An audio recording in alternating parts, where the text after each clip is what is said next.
Se não, acesse. Hoje a gente vai projetar, né? Para a Raquel projetar. 24:60 diz assim: e abençoaram Rebeca, dizendo-lhe que você cresça, nossa irmã, até ser milhares de milhares, e que a sua descendência conquiste a cidade dos seus inimigos. Se você crê na Bíblia, diga amém. Não é estranho esse texto que eu acabei de ler para você que veio no domingo passado. Foi a base de um sermão que mexeu muito comigo, e eu quero fazer desta manhã o segundo episódio do sermão que eu comecei no domingo passado, para que isso realmente faça todo sentido para a tua vida em uma jornada familiar. E o título do sermão nesta manhã é Uma Família Improvável para Multiplicar. Uma família improvável para multiplicar. Que nesta manhã Deus abençoe a tua família, Deus abençoe os teus sonhos, Deus abençoe os teus projetos, e que a tua família, que a família de cada pessoa aqui representada, tenha plena convicção que ainda dá tempo de viver algo grande, de viver algo maior em Deus. Essa é a palavra que eu quero liberar sobre a tua vida. Ainda dá tempo de viver algo maior em Deus. E no domingo passado, então, a gente trabalhou esse texto de Gênesis 24, e a base do texto foi serviço mais generosidade igual a multiplicação. E a gente desenvolveu então, falando a respeito disso, que um servo serviu, um servo foi em busca, de uma esposa para Isaac, e ele encontrou alguém que foi generoso, alguém que expressou e materializou generalidade. Então isso faz com que a gente possa ter uma visão que o serviço mais a generosidade, ou seja, você fazer um pouco mais daquilo que foi designado, vai gerar multiplicação. Abraão então, na sua velhice, e já sabendo que dele surgiria uma grande nação, só que Isaac, seu filho, estava já com a idade avançando, não tinha ainda se casado, e a preocupação de Abraão era com quem ele iria se casar. Então Abraão, ele enviou o seu servo para a terra de Betuel, que era o seu sobrinho do seu irmão Naor, para que ali então ele encontrasse alguém que viesse fazer sentido para casar-se com Isaac. Ele queria alguém da sua descendência. Foi a terra então que Abraão sai com uma promessa, e a promessa que veio a Abraão foi: sai da tua terra, do meio dos teus parentes, e vá para a terra que eu lhe mostrarei. E ele estava nessa terra e estava prosperando. Só que agora, para dar continuidade então naquilo que foi liberado sobre a vida de Abraão, ele queria alguém que fosse da sua terra. E aquele servo então vai até aquele local, e chegando naquele local onde Abraão havia saído, ele faz uma oração. E a oração então que o servo fez foi uma oração com muita ousadia. Então a mulher que ele encontrasse, que desse água para ele beber, e ele depois vinha para os seus 10 camelos, aquela mulher então seria esposa para o seu filho, para Isaac. Ou seja, não era simplesmente de você receber algo, era alguém então que estivesse disposto. Então não era só um serviço, era um serviço e era generosidade, que iria gerar multiplicação. Então ele encontra essa jovem, que deu água para ele e água para os seus 10 camelos. E ali então ele presenteia aquela jovem com joias de ouro, prata e vestidos. Aí ele vai até a casa dessa jovem ali, então ele fala para a jovem o plano de Deus para ela, e a família então concorda e abençoa e libera aquela menina. E aí então começa uma nova vida para uma garota que serviu com generosidade.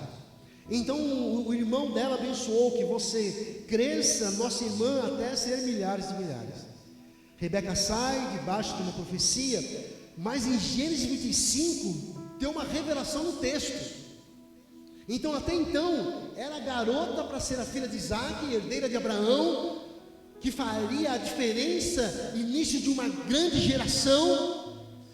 Mas nesse texto que eu vou ler agora, há uma revelação. Então ela sai debaixo de uma palavra profética de multiplicação, de poder, de crescimento. Gênesis 24, 21, a parte A, diz assim: Isaac orou ao Senhor em favor de sua mulher, porque ela era estéril.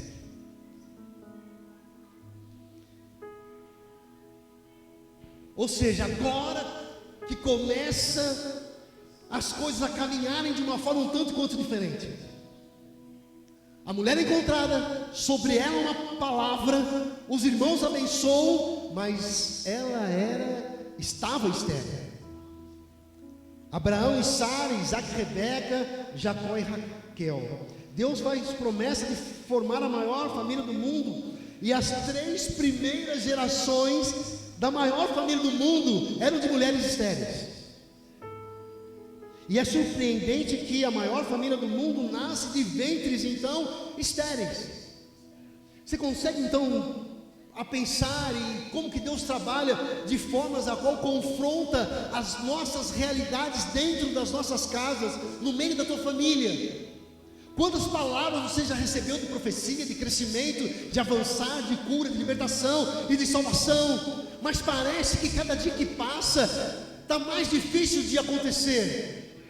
Deus é poderoso para cumprir aquilo que prometeu. Se você crê, diga amém. Então as 3 primeiras gerações dos hebreus e da nação de Israel nasceram de mulheres que disseram: ei, Deus tem coisa grande para fazer no meio da tua família. Diga assim comigo: Deus tem coisa grande para fazer no meio da minha família. Como pode então, é uma pergunta que eu faço, que esse texto e essa mensagem fez para mim: como pode haver uma promessa de Deus para fazer a maior família do mundo, se Ele escolhe 3 mulheres estéreis para começar? Parece que não tem sentido. Quando você um dia ouviu: ei, você e a tua casa servirão ao Senhor, ei, você irá prosperar, você será curado, haverá libertação, os seus filhos vão caminhar com você, eles servirão com você. Mas parece que é uma loucura. Os filhos são distantes, o marido está cada dia mais com os seus pensamentos desorganizados, a mulher está cada dia com a língua maior. Eu não sei, mas se você ouviu uma palavra nesta manhã, ei, Deus está modificando a tua mente e te impulsionando para algo maior. Se você quer comigo, diga amém. Deus, Ele não depende de sua condição, de sua capacidade, da sua habilidade. Diga assim comigo: Deus, para valer, Deus não depende da minha condição, da minha capacidade e da minha habilidade. Deus é assim, Ele sempre nos surpreende, porque nele está todo o poder. E Ele não errou do endereço, ei, quando Ele chamou a tua família. Ele não errou do endereço quando encontrou Rebeca na sua casa com seus irmãos. Ele não errou do endereço. Por vezes a gente acha, né? Não é a minha vez, nunca chega a minha vez. Ou senão Deus errou de endereço, Ele falou, mas parece que nada vai acontecer. E eu acreditei num dia, numa palavra, eu acreditei num dia que algo que eu ouvi, que eu vi, mas parece que está tão distante. Mas não, ei, Deus não errou de endereço. Ele escolheu a tua família para algo maior. Diga assim: Deus escolheu a minha família para algo maior. Pergunta para a pessoa que está ao seu lado se ela crê. Ela diz que crê. Então tome posse dessa palavra para a tua vida. Deus pega quem não pode, ei, e faz poder. Deus pega quem não tem e faz ter. Deus pega quem não sabe e faz saber. Ou seja, em meio a circunstâncias improváveis, Deus se movimenta em nosso favor, em teu favor, em favor da tua família, dos teus filhos, dos teus pais, dos teus tios. Deus se movimenta em teu favor. Isso é poder de Deus. Quando a gente olha para a gente e fala assim, quem diria que o Joel, quando a gente chamava as crianças para vir orar, ele saía das caixas de som assim, ó, mas tipo na pirueta assim, ó. É ou não é? Exagerei um pouco, mas era mais ou menos isso. Tome, recebe vaso. Ia tocar baixo, que na época eu vim da Assembleia Raiz, então aquilo era tipo sei lá. Ele tocava baixo, que o baixo tocava no chão e tocava no teto. Tocava no chão e tocava no teto. Era assim, não era? Fala, para com isso, menino. Para com isso. Mas Deus sabe e faz esse tipo de coisa com a gente. Então eu não sei como você tem visto a sua família. Eu sei como eu tenho visto a minha casa, a minha filha, o meu genro, a minha netinha, os meus sobrinhos. Eu sei, as minhas irmãs. Eu sei como eu tenho visto. Mas uma coisa é certa, eu não vou abrir mão de que Deus é poderoso para mudar tudo em nome de Jesus. E assim é na tua casa também. O teu sogro será salvo. Só não vai morar em Caraguá. Mas ou seja, Deus é poderoso. Ele pega o fraco para confundir o forte.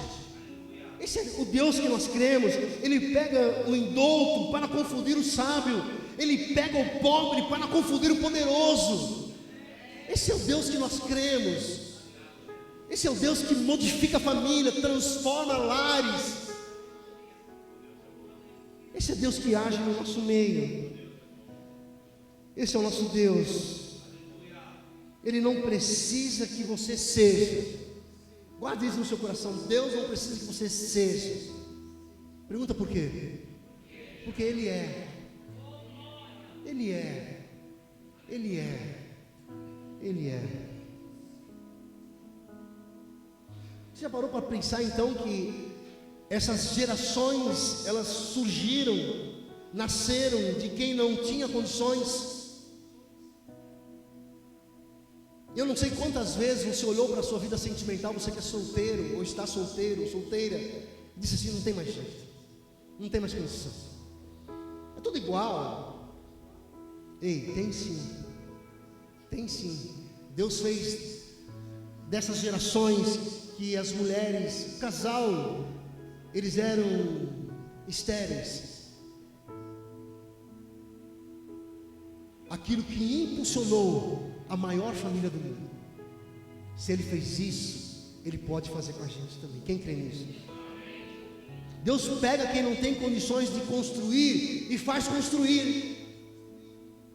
Deus é poderoso para fazer isso. Pastor, eu não quero mais me relacionar com ninguém, eu não quero mais me envolver com ninguém. Deus é poderoso para fazer você que não tem condições de construir um lar, fazer construir. Pastor, eu não consigo mais ver a minha família unida. Eu vi eles, sabe, vazando no vão dos meus dedos. Eu tentei segurar, mas eles vazaram entre os vãos dos meus dedos.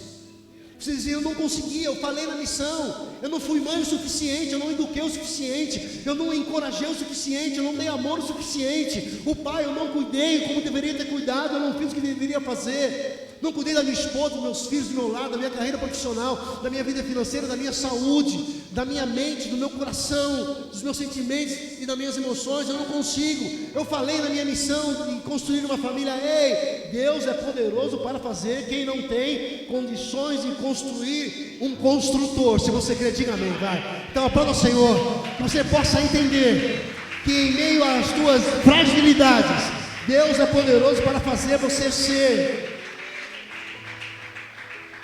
E quanto menos capaz você for, mais Deus será glorificado.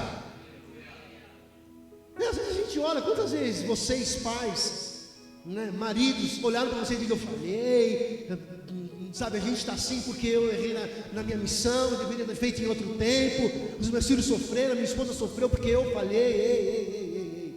Quanto menor for a sua capacidade, mais Deus será glorificado. Recebe essa palavra em nome de Jesus. Você, pai, marido, para de se culpar. Para. O que passou, agora é o que? Uma nova jornada. É uma nova jornada. E Paulo, ele sabia disso. Tanto que em 2 Coríntios 12, 9, a parte B, diz assim, portanto, eu me gloriarei ainda mais alegremente em minhas fraquezas, para que o poder de Cristo repouse em mim. Ou seja, Paulo sabia das suas fraquezas, sabia das suas limitações, mas aquilo não fazia ele ir mais para o fundo do poço. mas fazia com que ele tinha uma visão e um olhar de esperança para algo maior que Deus iria fazer. Então, indiferente da tua condição, indiferente do que você tem feito dentro do seu relacionamento, aqui eu incluo já os homens e as mulheres, as mães também, indiferente de qualquer circunstância, ou ideia ou pensamento, que você se sinta fraco, pequeno, incapaz, e por vezes a pessoa, ela se olha e ela vai, eu não consigo, não dá, não vai. Ei, mas é na tua fraqueza que Deus vai te fazer grande. Se você quer comigo, diga amém, vai. Porque são nas nossas fraquezas que nós abrimos espaço para Deus revelar o quanto Ele é poderoso em nós. Quando você está bem, quando você se acha forte, você vai empurrando com o peito. Você tem capacidade de diálogo, você tem capacidade de ser uma pessoa valente, corajosa, determinada, focada. Mas enquanto você não reconhecer as suas fraquezas, você não abre espaço para Deus agir na sua vida de uma forma poderosa. É você que está levando, é você que está fazendo, é você que está indo. Ei, mas vai chegar uma hora que a tua força acaba.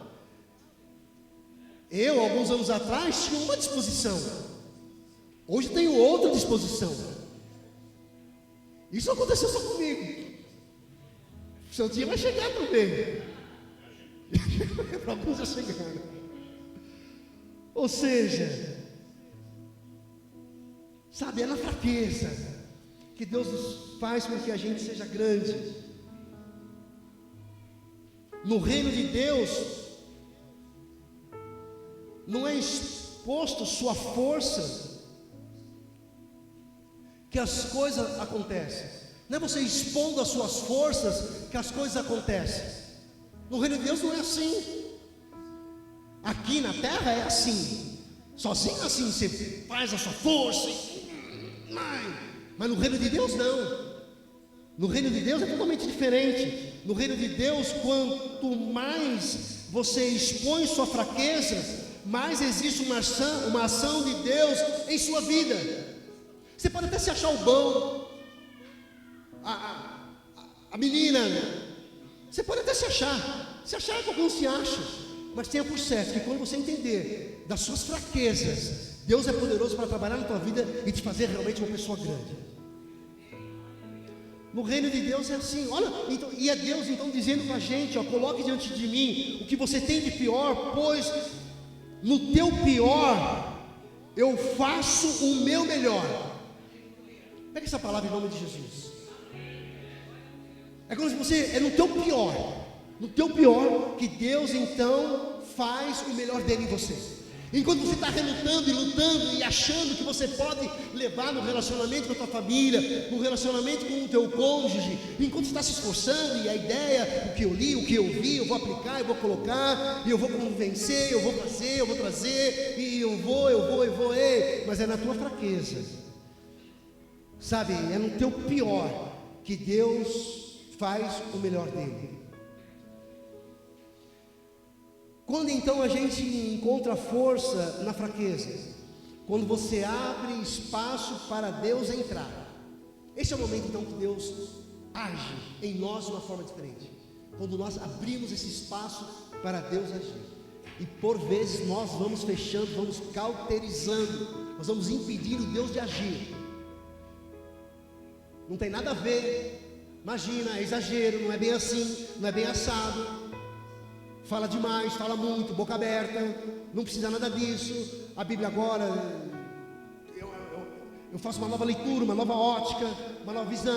Eu deixei de dar dízimo, minha vida continua boa. Eu tomo uma latinha de cerveja, eu continuo legal. Sabe, por aí afora, e vai, por aí afora. Ei, é tempo de você modificar a tua mente, de voltar para algo que realmente engrandece o nome do Senhor. E é no teu ponto mais fraco que Ele vai te fazer mais forte. Qual é a tua maior fraqueza? No relacionamento com o teu cônjuge, no relacionamento com os teus filhos, na tua família. E é nesse ponto mais fraco que Ele vai te fazer mais forte. É no teu vale que Ele vai fazer a tua montanha. É no teu vale que Ele vai fazer a tua montanha. Abraão e Sara estéreis, Isaac e Rebeca estéreis, Jacó e Raquel também estéreis. E aí, quando a gente então sai do Gênesis e entra no Êxodo, há uma revelação para a gente que nos encoraja diante das promessas que já foram liberadas sobre a sua vida e a falta de acontecer, de não acontecer.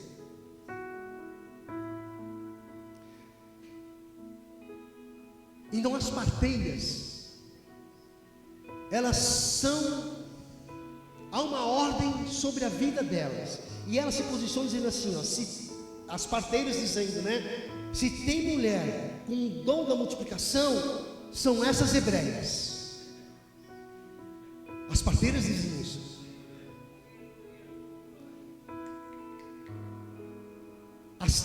Essas 3 gerações saíram de mulheres estéreis.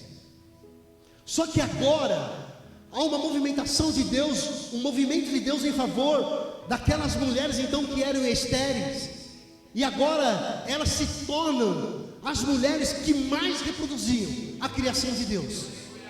Ou seja, havia uma profecia, havia uma promessa, houve um tempo de silêncio, um tempo de busca. Abraão e Sara 25 anos, Isaac e Raquel 20 anos, esperando, debaixo de uma profecia. Sabe qual é a diferença deles para a gente? É a gente parar no meio do caminho, é uma cara feia, é um vento mais forte, uma tempestade, é uma adversidade no meio do caminho, a gente para. Mas Deus já liberou sobre você algo grande, como havia liberado sobre então agora, que eu tenho frisado, Isaac e Rebeca. E que nesta manhã entenda, aquilo que Deus já liberou sobre a tua vida vai acontecer. Vai acontecer. Êxodo 1, o 19 diz assim: responderam as parteiras do faraó: as mulheres hebreias não são como as egípcias, são cheias de vigor e dão à luz antes de chegarem as parteiras. Ei, o que começou quando só tinha promessa, que era improvável de acontecer, agora as mulheres egípcias davam à luz com facilidade e multiplicação. Então, ou seja, aquilo que aos teus olhos é impossível de acontecer, em Deus será aquilo que o nome dele será engrandecido. Ou seja, aquilo que talvez na sua vida é escassez, é falta, é necessidade, é desespero, em nome de Jesus haverá facilidade e multiplicação. Esse é o poder de Deus. O que era um ponto fraco então para esses 3 casais, agora é a maior virtude. Pega isso em nome de Jesus. O que era o ponto mais fraco, agora então é a maior virtude. Mulheres estéreis, casais estéreis, agora eram admiráveis, porque elas se multiplicavam, de uma forma absurda. É o que Deus faz com a gente. E Deus essa manhã está abrindo a tua mente para sair disso que é pequeno, disso que é limitado, para viver aquilo que realmente é grande, dentro da tua casa, no meio da tua família.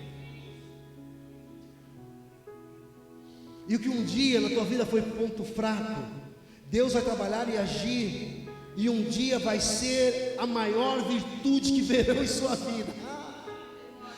Ai, Jesus, pega essa, crente. Olhavam para você e não acreditavam em você. Você vai ser a maior virtude daquilo que não acreditava. Olhavam para aquilo que você produzia e não davam crédito, não acreditavam. Vai ser a maior virtude que você vai produzir. Ou seja, aquilo que um dia foi o seu ponto fraco será a sua maior virtude. Será a sua maior virtude. Você sabe qual é o ponto fraco. Aquilo que está escondido, aquilo que está oculto. Ai, Jesus, fala com o teu povo nessa manhã. Você sabe. Sabe ou não sabe? Aquilo que está oculto, que você perde toda noite, aquilo que você perde toda semana, aquilo que você perde todo mês, é maior do que você, te domina, te controla, te abraça, te envolve, e você sabe que isso é o teu ponto fraco. Ei, mas Deus está dizendo de uma forma muito clara: aquilo que é o teu ponto mais fraco será a tua maior virtude. Quem crê comigo nisso? Meu irmão, é pegar um camarada atrapalhado das ideias e fazer dele alguém que seja referência. Pegar uma garota, sabe, que ninguém acredita nela, e ela se torne referência para muitas garotas. Isso é o que Deus faz com a gente. Deus modifica, Deus transforma a mente, as nossas atitudes. Esse mover é o que Deus faz em nosso favor. Se o teu ponto mais fraco era o teu casamento, ninguém acreditava no teu casamento, ninguém. Tenha por certo, pessoas vão dizer como eu admiro esse casal. Isso é você enxergar para o teu ponto mais fraco, entender que Deus vai trabalhar nesse ponto mais fraco. Se o teu ponto mais fraco é a tua vida sentimental, Deus vai trabalhar e você ser feliz no amor. Se o teu ponto mais fraco sempre foi a sua vida financeira, sempre foi, sabe, travada e amarrada, Deus vai fazer desse seu ponto mais fraco mais forte e próspero. Sabe aquela, eu não acredito, eles compraram, eles foram, eles têm, eu não acredito, e não vão acreditar mesmo, porque não é nada comum, é sobrenatural. Ou seja, é Deus modificando aquilo que é comum, aquilo que os olhos enxergam para algo sobrenatural. Se o teu relacionamento com os teus filhos, com os teus pais, com a tua família, com os teus irmãos, sempre foi o mais fraco, é treta, juntou é briga, juntou é confusão, Deus vai fazer... Deus vai fazer com que o relacionamento familiar se torne, referência para uma geração. A Maia vai olhar para a minha família, para a família da minha esposa, e vai ver algo diferente. Ela não vai saber de nada. Ela não vai saber de nada. Mas ela vai entender, que galera crente, que povo. Ou seja, Deus, Ele modifica, Ele transforma. Se o teu ponto fraco sempre foi a briga, não tem pessoa que é sangue no olho, brava, valente, não leva desaforo para casa? Tem ou não tem? Sangue no olho, falou, levou. As brigas procuram ela. Não tem gente que é assim? Ela está andando na rua, está tendo uma confusão, ela está no meio da briga. Não é assim? No WhatsApp, ela não tem nada a ver com a treta que está rolando no grupo da família, nada a ver. Ela só coloca assim, oxi, pronto, ela que foi a culpada da confusão geral. Ou seja, tem pessoas então que o ponto fraco é a briga, a confusão. Ei, mas Deus vai fazer você um pacificador. Aí é milagre. É milagre ou não é? Mas Deus opera milagre. Esse é Deus que nós cremos. A sua saúde talvez sempre foi um ponto mais fraco, mas Deus é poderoso para fazer com que você seja exemplo de saúde. Deus hoje está transformando a história da sua família em nome de Jesus. Creia nisso. Deus está transformando a história da tua família. Tudo aquilo que um dia disseram que era improvável será a sua maior virtude. Creia nisso. Creia nisso. Não tem jeito. Tem sim, tem sim. Tudo aquilo que disseram que seria improvável, Deus vai fazer com que seja a sua maior virtude. E eu creio nisso de todo o meu coração, de todo o meu coração. Gênesis 24, 60, e abençoado Rebeca, dizendo-lhe que você cresça, nossa irmã, até ser milhares de milhares. E eu já termino nesta manhã afirmando que por mais improvável que seja a tua família, o teu casamento, o relacionamento com os teus filhos, a tua vida sentimental, é esse ponto fraco que será a sua maior virtude. A história de Rebeca e de Isaac Começa diante de um poço, próximo de um poço.